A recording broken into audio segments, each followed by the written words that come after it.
নমস্কার। বিশ্বকবি রবীন্দ্রনাথ ঠাকুরের লেখা কবিতা রাজা ও রানী। এক যে ছিল রাজা, সেদিন আমায় দিল সাজা।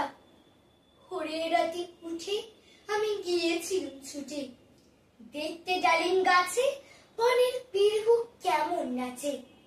ডালে চেন চড়ে সেটা ভেঙে গেল পড়ে।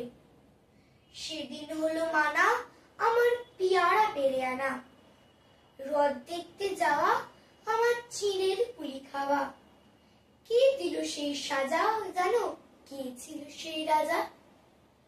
এক যে ছিল রানী, আমি তার কথা সব মানি।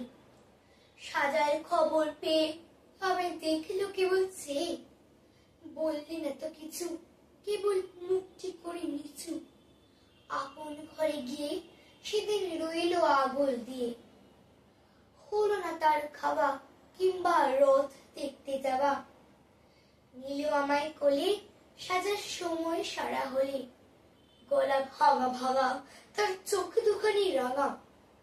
কে ছিল সেই রানী আমি জানি জানি জানি।